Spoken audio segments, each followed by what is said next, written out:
haisusu takadotindivara tichagoda vhale regai tipinde munyaya dzedu. Nhasi tine nyaya dzakati wandei. Ndiri mudzimai ndakaroiwa naamwene mushure mekunge ndapinda mumusha mavo. Handina kuziva kuti vanoita mabasa ekuroya nemurume wangu. Ndinobva kuinyanga uye ndiko kwandakaroorwa, asi nemurume wangu takasangana kwaMutare, ndiko kwataishanda. Murume wangu asati andibvisira mari haana kuda kutanga anondiratidza kumba kwavo kunoona musha. Akati ndaizozviita kana ndaroorwa. Tete ake ndakatozoona musi wandakanobvisirwa kumba kwedu kunyangwe nemabrothers ake. Zvinhu zveroora akazvita secret uye zviri fasi zvekuti musi wandakabvisirwa amai vake havana kuzviziva. Ndabvisirwa ndakambosara pamba pedu semunhu aiva aroorwa ndisina mimba. Ndakamboita wiki ndiri pamba ndichigadzirira kunoita chiroora. Musi wekuenda kunopururudzira ndakasenga zvinhu zvangu natete ndokuenda. Musi wandakaenda ndo musi wakaziviswa vamwene vangu kuti muroora ari murodhi kuuya mumusha. Hazvina kuvaitira mushe manheru ndokubva tanorara. Musi wekutanga ndakarara natete vangu ndokumuka tichita chiroora ndokupa vanhu mvura. Ana tete vakadzokera panguva iyi, vamwene vangu vaita sevari kufara tete nekuuya kwangu. Vakazochinja hama dzangu dzaenda, vakatanga kuramba zvandaibika kusvika ndazoshaya shiti rataiwaridza pasi kana taakurara. Musi wandakashaya shiti ro ndakatanga kutemwa nemusoro zvisingaiti tete, zvekuti ndainyika musoro mubhaketi mvura ichisara iri womu nehiti yaibuda musoro mangu. Ndakaendeswa kuchipatara asi zvakaramba. Pamba apa pane makuva uye makuva aya ari pamberi pekicheni tete. Pane rakavakirwa rine Thompson rinova rababa. So ndaive ndakarara ndakapepuka ndikanzwa kuti panze pane masounds evanhu vari kuita bonde. Ndichibata pasaidhi pangu panorara murume wangu paive pasina munhu. Ndokunyawaira kubuda chandakaona tete ndakapereko. Ndakaona murume wangu achiita bonde namai vake pamusoro peguva rababa. Handina kuda kuti vandione. Ndakanyawaira ndokudzokera mumba. Makuseni ndakamuka ndikarongedza twangu ndokubuda. Samwene vangu vakazvinzwa kuti ndavaona, ndipo pavakandigadzira tete. Problem yandinayo hapana murume anondida. Ndine 5 years ndabva pambapa asi handina murume anoda kuva padhuze neni. Fesi yangu vanoiona vanoti inochinja kuita fesi yemuka. Kwandinofamba ndakaudzwa kuti ndakatyora mhigo yaamwene vangu yekuroya kwavo nemwana wavo ainge asingafaniri kuroora, nekuti vakaita mhiko pavakauraya baba kuti vaizova murume nemukadzi. Murume wangu pandaitodanana naye aidova muroyi uye haasi kumanikidzwa zvinhu izvi. Anozviti achiziva kuti anorara namai vake vachidya nyama yevanhu vese. Ndakamubvunza akabvuma akati ndosaka ndisina kuda kuudza mai nezvako uri musikana vaikuuraya. Tete ndatambura, ndinoda help, ndinofamba kakawanda asi zambuko chairo hapana. Hey guys, mumisha mune zvinhu zvakawanda. You remember pane musi wandakambotaura futi ndichiti we need to start praying for our children vachanorogwa in the future. Anditi, you remember ndakatombotaura mumwe akauya anditi hey mati kudi hamuziva zvatiri kusangana nazvo. Hana kuandasenda statement rangu. Kana uchinoroogwa mumisha matinonopinda munenge mune zvamo zvamune musingazivi. Ende munoziva here kuti because isusu tinogara, because iwe unenge uchirarama life iri perfect, iri pure, isina uroyi, isina witchcraft, you just assume kuti the world is just a clean place. But unodoona kuti pane vanhu vanobata mishonga, kune mhuri dzinobata mishonga. Hey, zvakaoma. Vanhu vakarogwa vakawanda mongona kutiudza kuti vatete kwakaoma kumamisha uko. Mumisha munorogwa mumusha munenge mune vanhu vanobata bata. But I think kana watopinda musha makadaro hako, kana kuri kuti murume wacho haasi kudoroyawo, I think kudongova munhu anosimba, wodosimba pamabvi, uyezve kana wadoona kuti vanhu vando zvavari, I think kutozvidistance yourself. Mari kana chida kutumigwa echikafu motumira, hafani kufa nezhara, zvese zvinodiwa munoita, but just distance yourself. Ndozvandofunga ini personally. Avasisa ava vapindana nacho izvezvi vari kuti kwai ndakaroogwa, zvino vana vanotiza vachiti kwai fesi yangu inochinja. Unenge wada kugadzikwa, hamene kuti wapfekedzwa chichapfekedzwa. Vedoweka zvinhu zvinoitika mumasociety edu medu zvinhu zvakaoma. Ende dzimwe nguva tichitofunga kuti vanhu vari superstitious, but there's a lot that's happening behind the scenes. Ndosaka Bhaibheri richitaura kuti kuna varoyi variko. Regai tipinde munyaya inotevera. Ndinonzwa kuda kurara nevarume vakawanda pazuva izvi. Zvakatanga ndaenda kuholiday kwatete vangu Mbingu. Ndiri musikana nemakore 22 doing my second year paPindura University. Ndinobva kuKwekwe. Nyaya yangu yakadai, ini zita randinoshandisa ndiratete. Mai vangu vanoti vatete vakaita mari mushure baba vangu vashayika. vakava mubatsiri wamai kubva mukushaika kwababa. Mumba medu takabarwa tiri 3. Ini ndini firstborn neshungu dzekuda kuzorodza mai vangu. Ndakakura ndine shungu dzechikoro uyezve ndaipasa. Okay, ndapasa A-level. Tete vakandidana kumba kwavo vanogara kumadokero. Ndikabuda ne15 points pa A-level. Ndichiita masciences. Zvinova zvakafadza munhu wese. Ndakaenda kumadokero kuHarare. Pamba ndakaitwa party after party, ndakanorara musame room navatete. Ndakarara kudaro ndakarota tete vachindigarisa parupasa, asi taive kumusha kwedu kuShurugwe. Tichiita setiri paguva, asi pakapfuta moto, asi moto uyu yakasvikopinda muhari yaive yakabatwa natete. Tete vakandigadzika hari yaibvira moto ndokutanga kunditenderera ka6. Hari iri pamusoro pangu, vainditendera neshamwari dzavo dzine mari dzandaive ndaona papati pangu, dzikandipa mapresent. Vapedza hari iyi yakanyura mumusoro mangu ndokuskrima, ndikasomutswa navatete. Ndakavaudza hope idzi asi havana kuita hanya nadzo, vakatochinja nyaya ndokutaura zvekuapply kuyunivhesiti. Hope dzakandinetsa, asi ndakangosiya zvikapfuura. Ndakazowana nzvimbo papindura kwandakauya last year tete ndichitanga.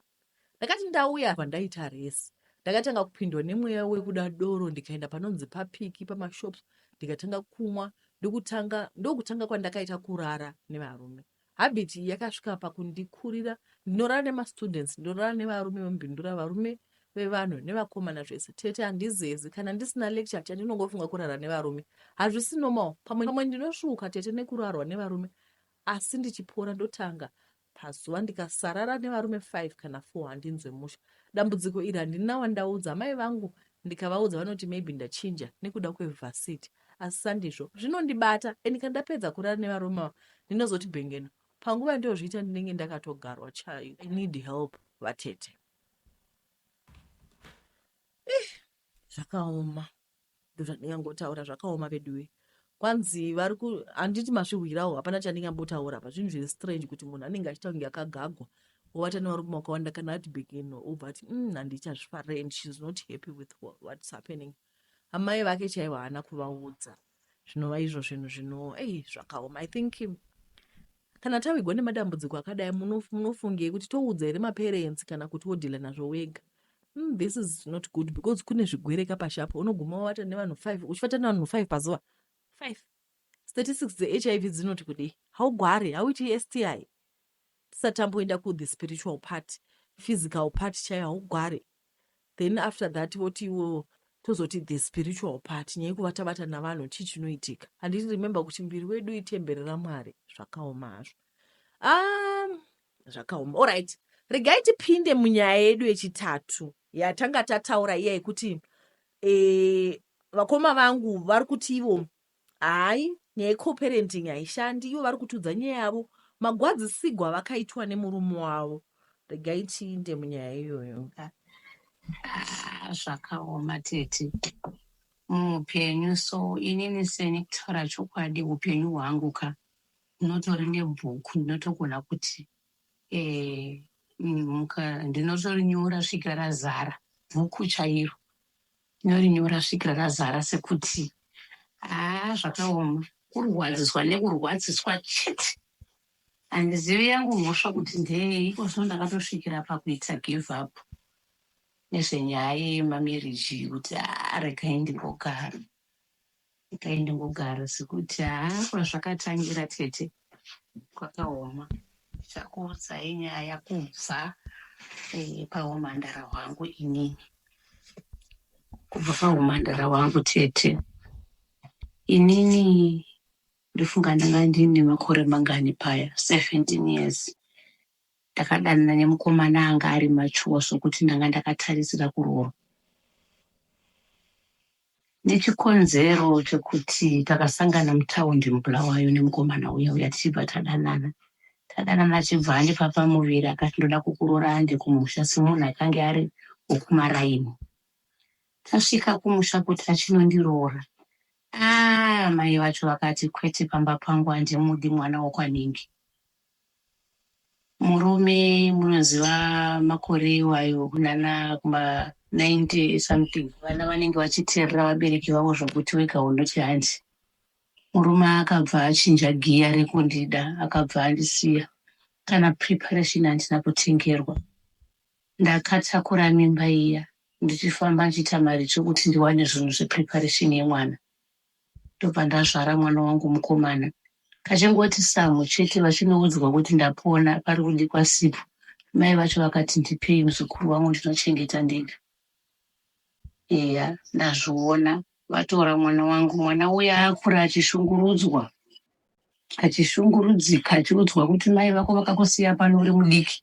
Ivo variyo vakatora mwana. Nanhasi mwana wangu ane 25 years. He is bitter. Ane bitterness neni mai vake kuti handina kumuchengeta sekunge ndakamusiya ari mudiki. Baba vake vakazoroora umwe mukadzi. Nhasi nenyaya yekuti mwana uya akura chakazova chipo kuna Mwari plus akaita mukomana. Kwakutanga kunzi wakaita sori zvako muroora wangu ziva kuti hausi mwana wakwanhingi. Zvichibva mukukura ndakakurira kumusha kwamai ini nanhasi nemi yandoshandisa ndiri kumusha kwamai. Ndisingazive baba vangu, ndisingazive kumusha kwangu. Ndakura ndakauya ndikatorwa neimwe family ndikaitwa sekunge ndiri mwana weikuku. Ndasvikapo ndakatogara pamba ipapo pana ndatorwa kuti ndokumba kwedu ndina sisi vangu. Tasvika ikoko takagara kusvikira ndega ndatozoona kuti handina kana hwani wandinofanana naye pano pamusha. Kwendiri mombe inongofananidzwa. Zvareva kuti inini sei vanhu vachinditi ndakafanana nevana vokwanhingi. Ndokuzosangana nababa vaya vekwanhingi vachiona vakati chokwadi uri mwana wangu ndachingoto chauya wega. Ndakazoenda kumusha kwedu ini ndakura. Nanhasi kabitterness kekuti mwoyo mangu dzimweni dzenguva handitori nababa. Ndakazoti ndamwisa mwana wangu uyu mukomana atorwa nambuya vake. Handiti ndobva ndakakufanira kuchiita move on neupenyu hwangu. Ndakaita move on. Ndobva ndanoroorwa kumwe kunonzi kuSlovenia uko. Ndasvika ikoko ndakagara zveshuwa. Ndikamboita sekunge vamwene vangu vaindida nemurume wangu aindida apo ndandisingazivi kuti handidikwe. Tete ndakagara pamba apa for 7 years, 5 years nchibika mukicheni ravamwene. Ndikabara vana vangu vaviri vasikana. Ndabara vana vangu vaviri vasikana tete. Murume akatanga kunondipfimbira chembere kunze.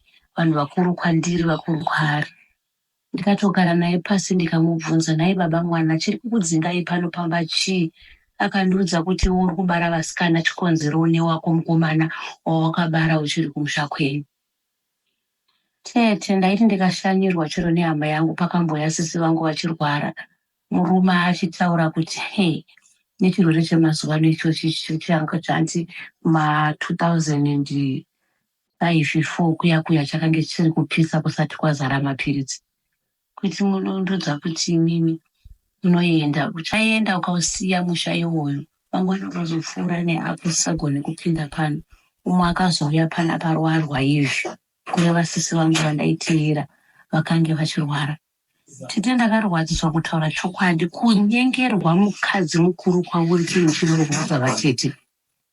Ndakasvikira pakusaziva kuti kana ndichifamba sowaitadza kuziva kuti mberi nekumashure ndekupi. Ndakabva pamusha apa nekuti vabereki vacho vanga vasamiri neni.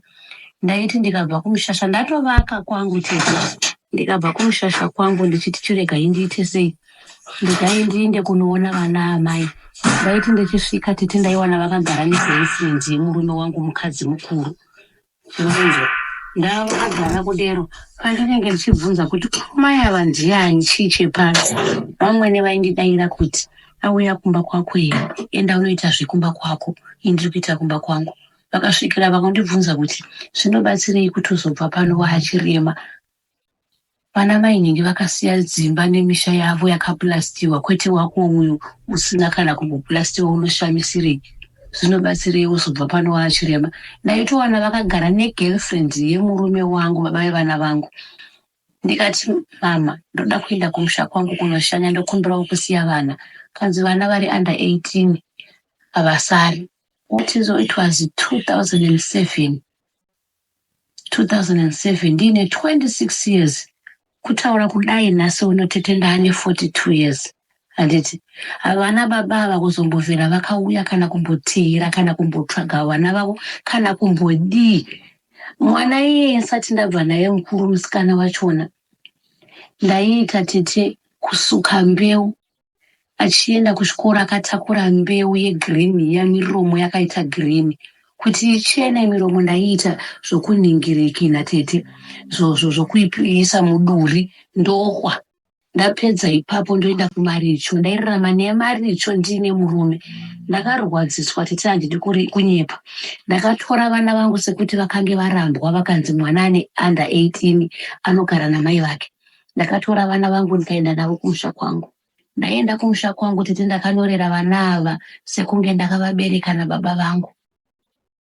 Izvezvi gore irori rapera from 2007 musikana mukuru akatomboenda kunoroorwa akamitiswa ane mwana aane 4 years.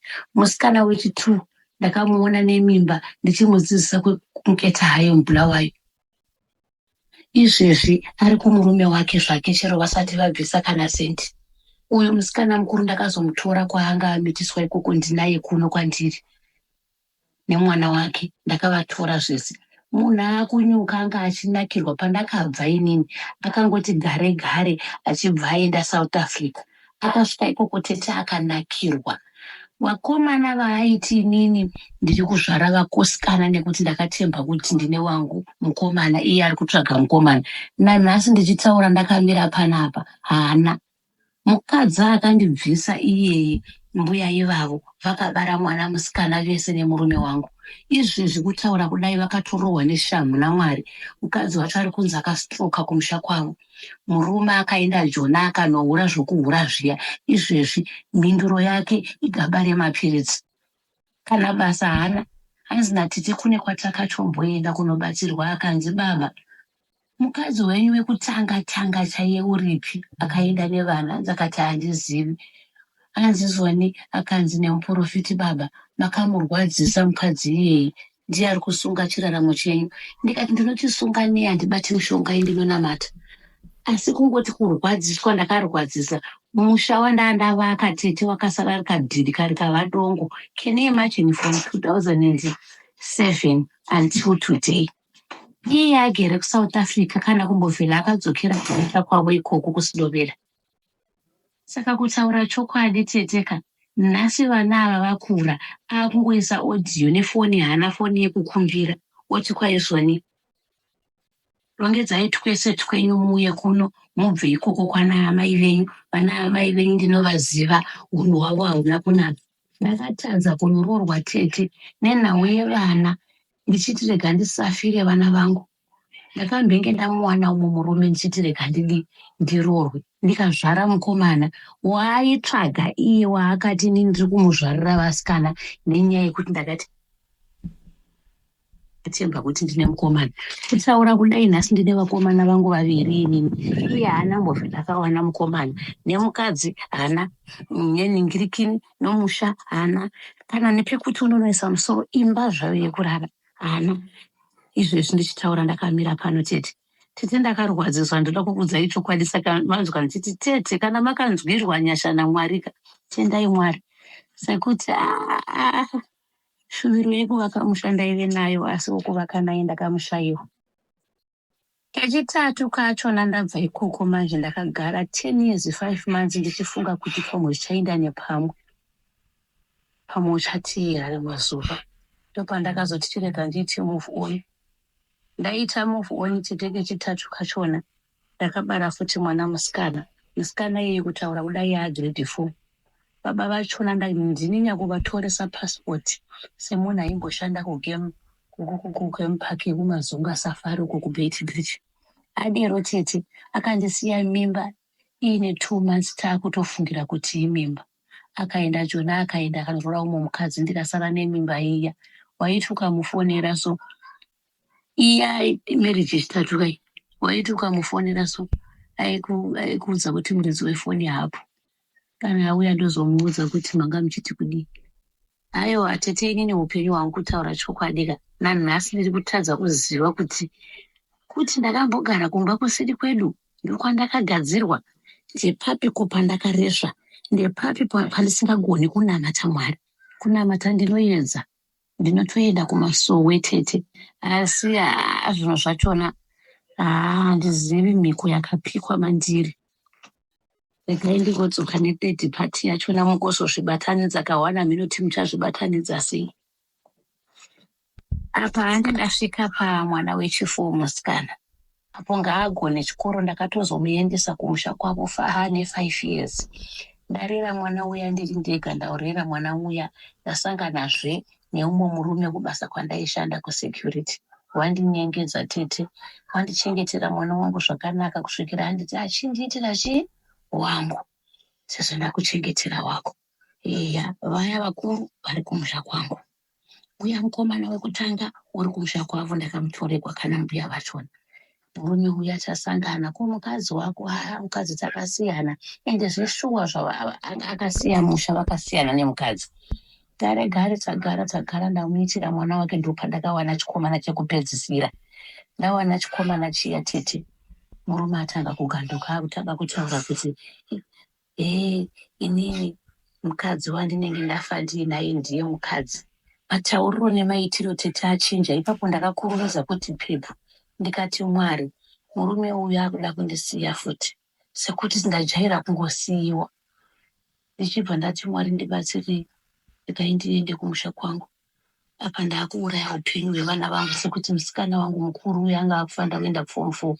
Ndikati izvezvi ndiri pano sezvekubasa ndichatenderwe kuenda, handigarire mukadzi unoshanda, hama dzangu dzikafa handina mari. Ndobva ndabvunza naye baba vemwana, ndakakubariraiwa nemukomana wenyu. Inini nemwana wangu musikana uya wakanzi ndakuchengetera mwana wako, kana kwawanikwa mwana tichatengerwe kana hembe, akungonotenga dzake nedzemwana wake. Pandakati apa ndokwazviri kuenda futi pakuzosara ndiri pazero. Ndikabva ndituti mabhegi angu ndobva ndatoita ndakatobva kutotiza asipo. Ndobva ndaenda kumusha kwangu ndisina chunhu tete, ndakaonda zvokuti vanhu vaitozevezera kuti mazuva ano ndofunga akunwa mapiritsi. Tete ndasvika kumusha ndakagara 3 months ndichifunga kuti murume pamwe uchateera mwana wake mukomana kana kuteera, svikira ndazomufonera ndikati ndiri kuuya kuzosiya mwana, ndakuda kuenda kubasa sekuti handina kukumusiya. Ndatombozama kukumbira stepmother vangu na baba vangu kuti ndisiye vana vasikana aka kekutizwa nababa vacho iri mimba nekamukomana akakandatiza nako kalasti born. Baba vakandiudza kuti waiti ukaudza baba vaikuudza kuti taura namai vako, mai vako havasi kuda. Ukati mama wotaura nababa vako, baba vako havasi kuda. Ndikati ungati vari kukandirana nyoka mhenyu, rega nditakure vana ava ndiende navo kumusha kwavo, uyu kumusha kwake, uyu kumusha kwake, sekuti ndakuuraya upenyu hwevana vangu vese nepamusaka pemwana umwe chete. Ndobva ndatora vana vangu ndobva ndakwira navo bhazi. Uyo mudiki ndobva ndanomusiya kuna baba vake kuHarare. Sisi ndobva ndavaendesa kuna mbuya vavo kwaKutu. Ndichibva ipapo chibva ndananga kubasa kuBotswana, ndokwandiri nanhasi. Ndasvika kuBotswana ikoko ndakagara ndofunga 4 years ndiri ndega futi ndichitya kupinda murelationship tete. Zvisineiwo semunhu womukadzi achine ropa richiri kumhanya achiri kuendawo kumasofa, asanganawo nevamwe baba tete. Baba ava vanga vari kuchechi, vekuchechi tawirirana nababa vaya, tawirirana ndatanga kugarisana. Hari munhu bho zvokuti, hari munhu ari right zvokuti handina hangu kuvaitira mwana, asi taingotaura nehama dzacho tichiwirirana zvese zvakarongeka, vachitondirongera upenyu hwakanaka zvikuru pamberi peupenyu hwangu. Satani akati wakambogarika kupi? Murume akangobuda mumba akati ndodzoka izvezvi ndiye kuzofonerwa namapurisa anongo akafa tete. Izvezvi ndofunga ni 2 years kana agore rechitatu iri akafa. Ngwe ndagarazve ndimoti ndichatanga futi tete. Ndakarwadziwa nanhasi mumwoyo mangu ndinogara ndizvibvunza kuti koyangu mhosva yandakapara ndeyei. Murume uya haana kurwara, wokupedzisira uyu akangoita kungonhongwa akafa, kuita kupondwa. Ndikatomuperekedza kumusha kwavo ndikanomuchengeta. Apo kumusha kwacho ndandisingakuzivi ndakatokuziva nerufu, because ndakangogara naye 6 months chete. Asi 6 months andakagara naye tete idzodzo handina chekubata chakashata chandinoti ichi. Nanhasi ndinonzwa kutya ndikasangana nemurume akati anondida. Ndinonzwa kurwa nehana tete sekuti zvakaoma mukurarama. Kana usina kuwanirwa nyasha, kana Mwari vasina kukusikira anonzi ndewako havana. Saka iko zvino ndakatoita give up ndikati chero munhu akandiudza kuti anondinda so handichatendi sekuti kwandakabva kwacho long history tete. Saka izvozvi baba vevasikana vakura vaviri ava ndati vava vasikana vakuru vaane vana vavo ndatove nezvizukuru zvangu zviviri chero ndiine 42 years.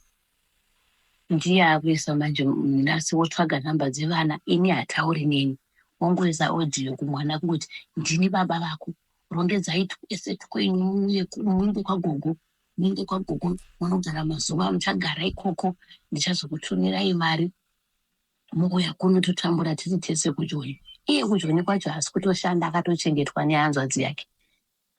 Handi munoziva kuti ukarwara wana una basa nemastress chirwere chikwira chichidzika chichikwira chichidzika. Ndikati veduwe ndakati vana vangu kana makasununguka kuenda ina handikubatii, asi kana mangoenda zvisiri pamubvumo yangu muiende musadzoke. Chikonzero inini kuti ambotaura neni kana kuti angoti kumwana mhoro mwanangu wakadii ugere sei anongopinda nekuvana kuti rongedzai tese vana mai venyu ndinovaziva misoro yavo haiti zvakanaka. Inini ndikuita munhu akashata nhasi ndachengeta vana for 17 years. Ndikati vana vangu uyu akafanana nemurume wepafacebook waunosangana naye musocial media akukuudza kuti ndinokuda kukuvimbisa ndega kukuvimbisa zvose, asi paunozosangana naye wozoona kuti aiwa wakamenda padivi. Saka kutaura chokwadi ndakavati vana vangu ini makura muri vanhukadzi sezvandakaita paini yandakanzwa hazvishamisi nemi munogona kuzoinzwa mukurarama kwenyu. Makasununguka kana muchida kuenda aiwa rongedzai twenu twese muende, asi inini handisi kuda kuti muende nenzira iyoyo. Kana achiuya achikutorai kana timawana mari zvamakuzvishandira tsvagai mari muti mama handii munotiratidza kuti kumba kwedu makarambwa kumba kwenyu. Ndakatombotiza ndikavasiya vakagara mwedzi vana vangu vasikana vakura ava ndikawana vaine mhezi vasingagezeswi. Nhasi vana tete vangu vainditi inini ndakashata vakuziva kuti mhoro makoti. Tete ilong story inotoda zuva rese takagara pasi, inotoda zuva rese.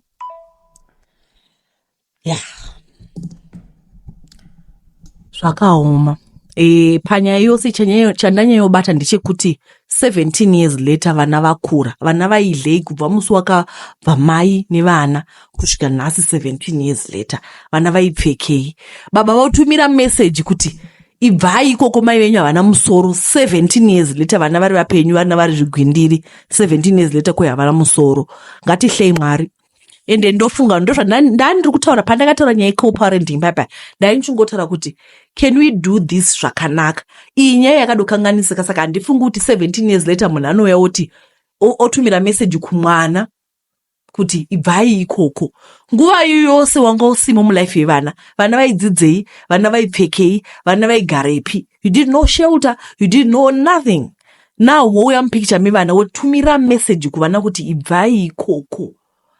Pambacho vabereki tinokanganisa. Kokuya kuzotenda kuti makaita basa, makachengeta vana for 17 years. Iyi mombe ndakakanganisa. Ndakuda kubuilda upenyu nevana vangu, ndakuda kubuilda relationship. Makuda kubuilda seiko last minute. Parents, you need to tendeuka. Mufanira kuritena. Kunonzi kudi nechirungu. You must repent. Musazviita izvi. Kuhla. It's disrespected to its highest level. Vana baba, you don't know kuti vana vanonetsa sei kureiza up to 17 years. Uri mai izvezvi zvikoro zvichivhugwa kudai unosha kuti wobata papa apa urikukwetera school fees apa uniform apa lunch box.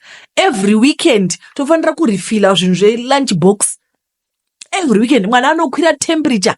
Hativati usiku mwana achichema. Mwana azokura muzoti kwai ibvai ikoko. Disrespected to its highest level. I've never been angry like this. That is disrespect. My point pandakataura zuro ndaiti ngatitei co-parenting zvakanaka, tichitaurana zvakanaka, mune zvakanaka, kwete kuti udisrespect. And in personally I wouldn't want that to be done to me. Kuti ndongozongouya. It's actually happened to me. Hozongouya, you just come from nowhere. You blue tick us. unoblutika mukadzi wako nevana vako usingazi kuti varipi, then wozongonyuka. Iyi nyaya yekai yandigwadza. Nyaya yeco-parenting handizi kuti tingaiita sei, but vakoma, I'm very sorry for what you went through. And I realized kuti this is 4 or 5 times mnachizama kurogwa zvichiramba, uchidzingwa, uchiabhuswa. Vapedza society yokuti mvana. Our society is a bitter society. We are bitter people. We label people through my circumstances, through my experiences that they go through. Then we call them mvana. We need to heal as a country. Tofanira kuhila. Because ndikutoona pain nacho ndikuona kuti vari kuti havadozivi kuti mwana wekwani vakakura vachigara kumba kwevamwe vanhu. She was unlucky in love. Kwada kutarisa, if only this zvakakorektwa kwekutanga from the word go, if only we had a present father kwekutanga ingadai zvese zvisinamboitika.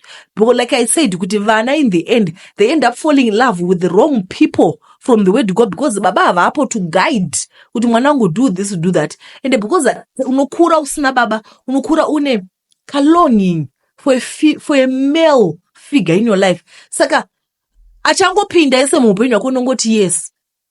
Hauna kana nguva yekuvheta because une maproblem, unresolved problems. I'm very sorry for what you went through, my sister. Ngadai Mwari akukomborerai, ngadai Mwari akunyaradzai in a special way. Dateni.